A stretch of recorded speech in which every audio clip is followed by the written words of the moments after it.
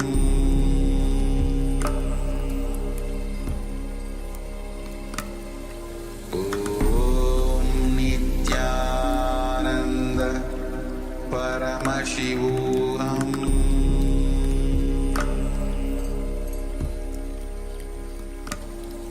Om Nityananda Paramashivoham.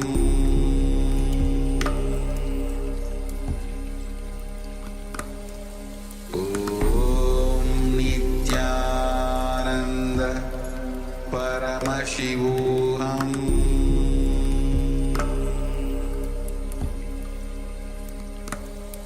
Om Nityananda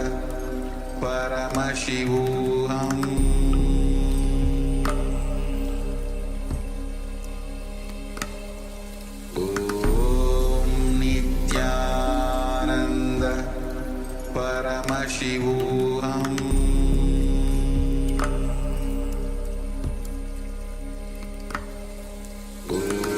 Om Nityananda Paramashivoham.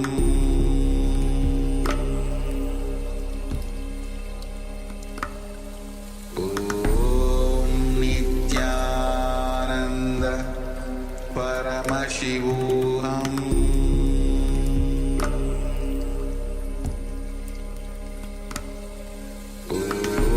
Om Nityananda Paramashivoham.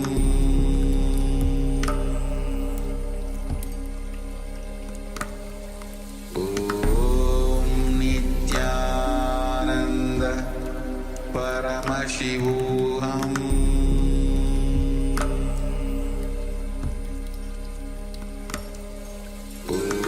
Om Nityananda Paramashivoham.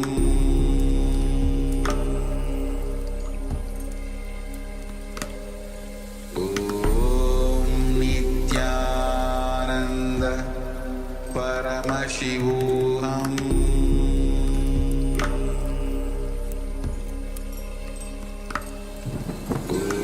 Om Nityananda Paramashivoham.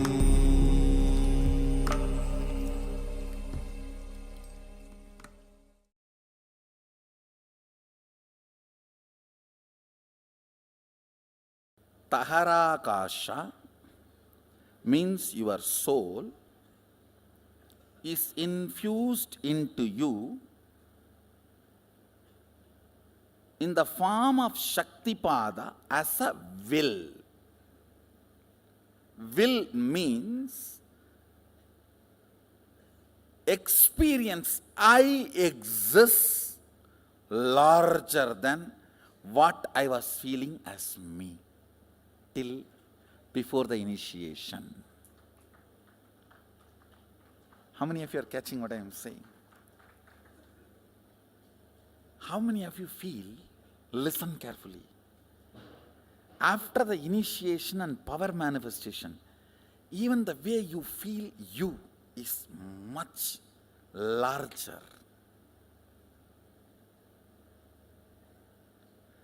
That only manifests into Katakasha and makes it into Chidakasha. Signs of initiation. Dīkṣā. This word Dīkṣā need to be understood. The word initiation is too superficial for Dīkṣā. If I have to translate exactly the word Dīkṣā into English, breathing life, infusing life. The frequency of your will existence raised to the level of frequency of will persistence to become the realization of will, reality, realization. Understand? Taharakasha, breathed Guru breathes life into Tagarakasha. With that you start that will persistence. With the will persistence you start manifesting. Not only powers, even the life as you want. Katakasha becomes Chitakasha. Understand? Conclusion of these truths I am sharing with you, you do not need pre-training for power manifestation. Now if you decide, Swamiji says, life is continuous rhythm, rhythmic continuum. I have option either to cognize with my own capacity. I have one more option till I cognize, because he cognized and he will do only good to me. I am deciding to vote for him and cognize this. With this strength, let me start acting out what I am supposed to act out from this cognition. Is initiation. How many of you are getting? That is what is Shaktipada. See, life is rhythmic continuum. You can realize only if you die 3 times and see.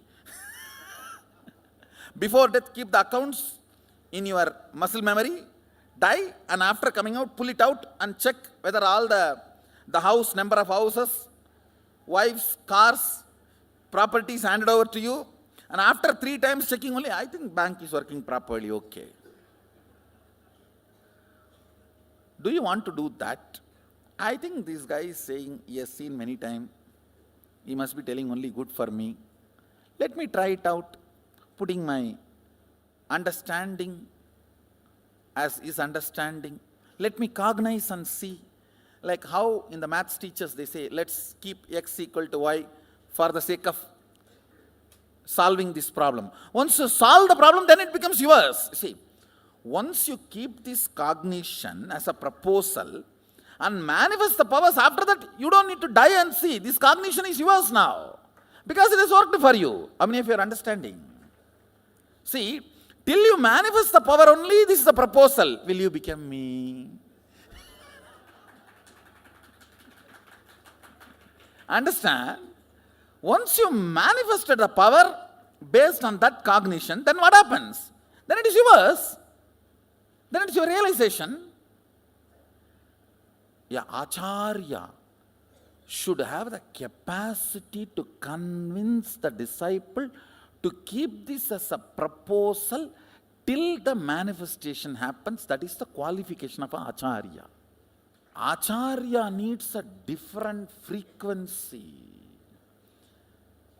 He has to be so strongly manifesting. See, when I am proposing, saying, hey, till you manifest powers, keep this life is rhythmic continuum. I should be able to command your inner space and should have proved at least in few people a good track record. How many of you are understanding what I am saying? Otherwise, why will you say, life is continuous rhythm, who cares, go. An Acharya who occupies the seat of Sarvanyapita has to be strong enough by his own authority. When he proposes, disciples should be able to hold it and try it out. Because till it manifests in you, I am responsible. See, this life is continuous rhythm. Once you manifest the powers associated with that understanding, that powerful cognitions, then your self-doubt, all that doesn't matter. Your being cognizes, hey, this is the truth. Your being just grasps.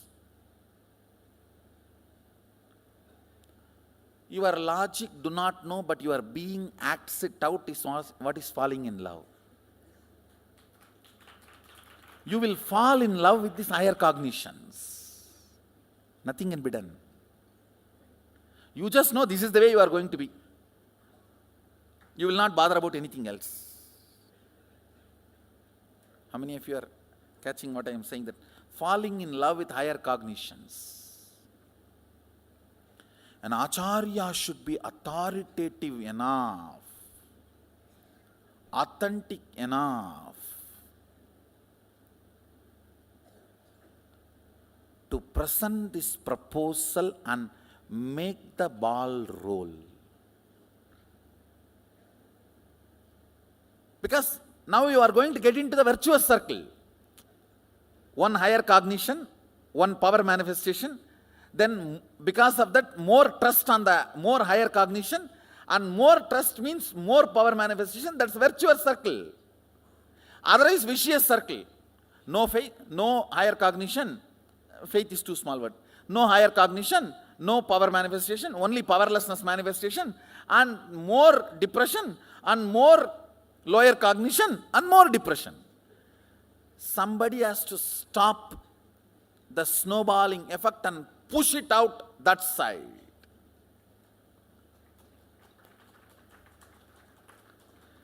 From Taitriyaredas, somebody has to push it and send it to us Urtvaredas.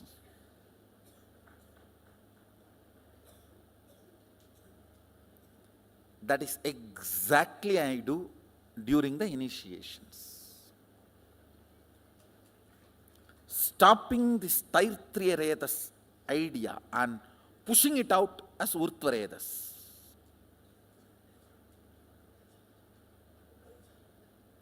Listen. With this cognition I am giving, life is rhythmic continuum. First thing, powerful cognition. Fear of death is not there. Second, responsibility. I have to come to completion with this wife, otherwise she is going to come back. No, with any situation, not wife or boss, completion is the only freedom. Till then it is going to be continuum. Freedom and responsibility both. You do not need earlier training. Decide now. Life is a continuous rhythm. Then, what all is the effect and side effect of the way I cognize me and my fears, my desires, my understanding, my goal, my vision, my mission, my existence? I think that is where fear comes. Oh, too many things are at stake.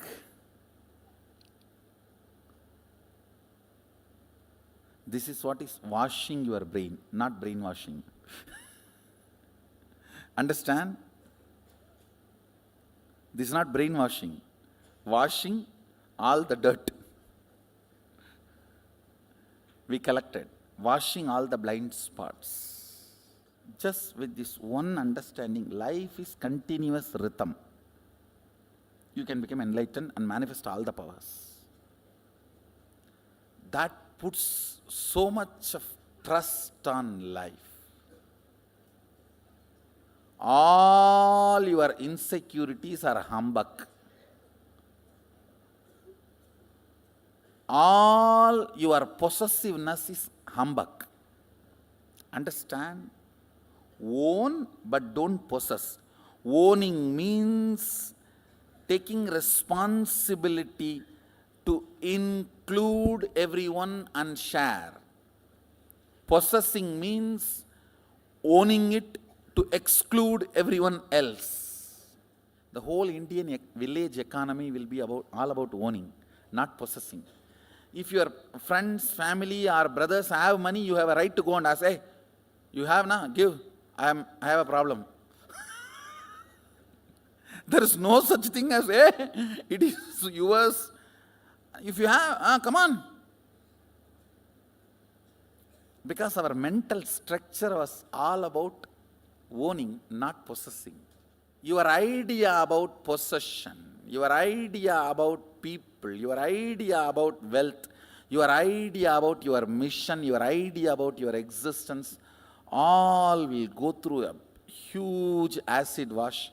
If you just relax with this one cognition, life is continuous rhythm. How many of you already are feeling the effect and side effect of this one truth in you? Again and again, science is proving even in our brain we are using less than 13%, 13%. Even the top scientists, people who are considered the most intelligent beings happened on the planet Earth, like Einstein, even they all have used only 13% of their brain. 13% of their brain.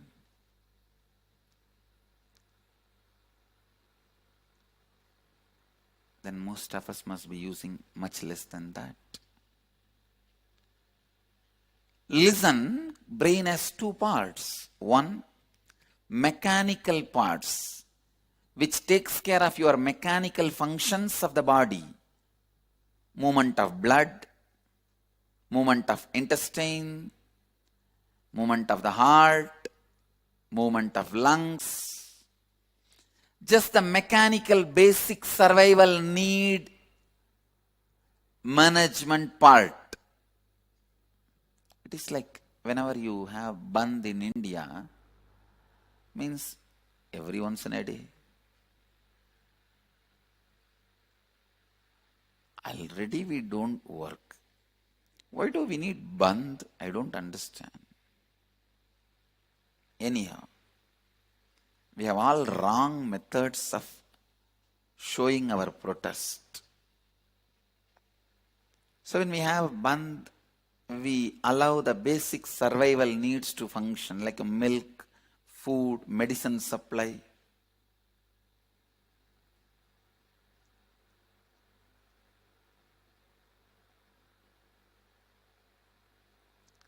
Same way, in your body, practically your whole life you are in bandh. You allow only the basic survival mechanism to function. Lungs, heart, intestine, the minimum need. That is what I call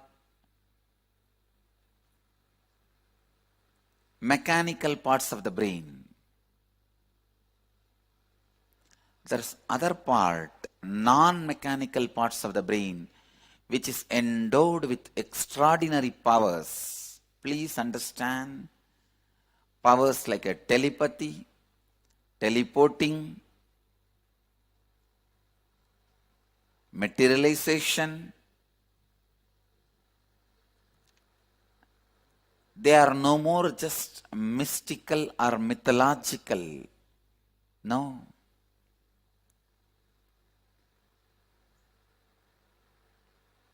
They are math and logical, mathological. They are no more mythological. Enough of scientific researches have been done on them, established. They are not magic. They are math and logic.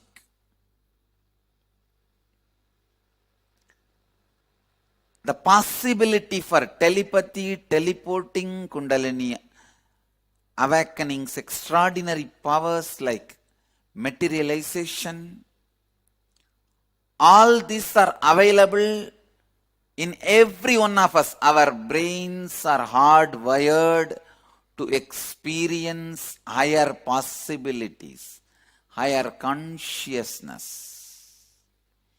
That part only I call it as non-mechanical parts of your brain. Please listen. There are tons and tons of scientific research done on telepathy. Recently I was studying an article two persons are made to sit in two different rooms and asked to meditate. If a light is flashed in front of one person's eyes, the other person's brain also responds to the same light, reacts to the same light, as if light is flashed in front of the other person's eyes, even though light is not flashed in front of his eyes. Like this, tons and tons of researches are done to prove the power of telepathy, teleporting, materialization, to prove the possibility human beings have. Listen, I have done enough of scientific studies and researches. I have materialized in front of fluoroscopy machine, in the CT scan, MRI scan machine, and I have proved there is no duping or magic or malpractice involved in it. I have already done enough of scientific researches to validate the authenticity of these powers. I am continuing to do some more scientific researches on studying and proving it in more different ambience and conditions. But I have already done these researches in controlled conditions to prove the validity of these powers. Listen, whether you accept or not, understand or not, your body carries at least 70 times more possible energies and powers than what you use in your day-to-day life.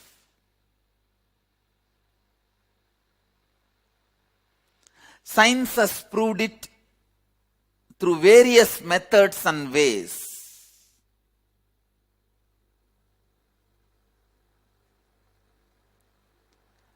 Just a small alteration in your brain can make you live without food for months. I am not giving you any fantasy theories. I am giving you the practical experience of hundreds of my devotees, my disciples, who are living this Nirahara Samyama. The inner potential energy you have, the possibilities you have, is what I call non-mechanical parts of your brain. Awakening your Kundalini directly awakens the non-mechanical parts of your brain and gives you the extraordinary powers like telepathy, teleporting, materialization, and what not. And it gives you the space of positivity, possibility, leadership, and enlightenment.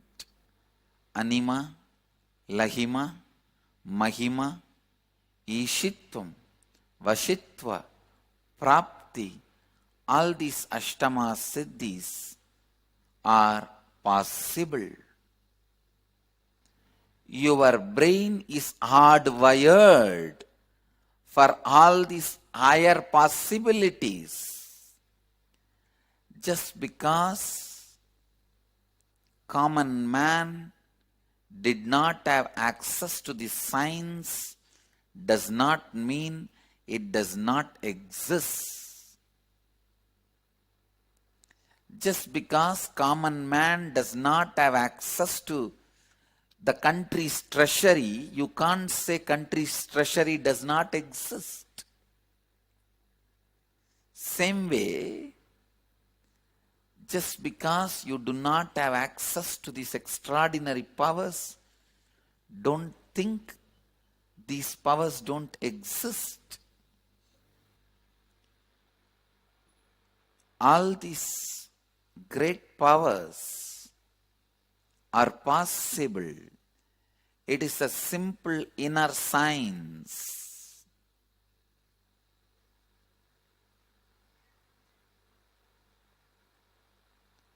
Listen.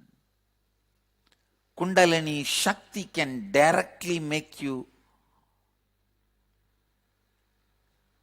more productive, more aware, more conscious, intuitive, ultimately rich.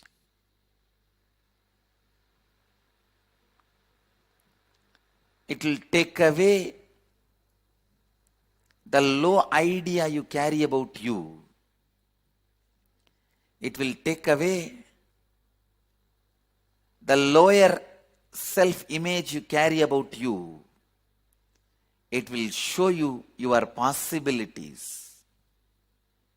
It will show you the power of your intuition. It will awaken your intuition. It will awaken your intelligence. You will forget tiredness and boredom. You will do smart work, not just hard work, smart work. And with this smart work, naturally you will see you are more active, alive, productive in your job, in your business, in your day-to-day life. See, if I say what all ways Kundalini will be useful to you in your day-to-day life, it will look like if you win a lottery of 100 crore, you can buy a best shaving blade, you can buy a good cart, you can buy a good flat, you can buy a good chapel, you can buy a good doormat. If I make this statement, how funny it looks.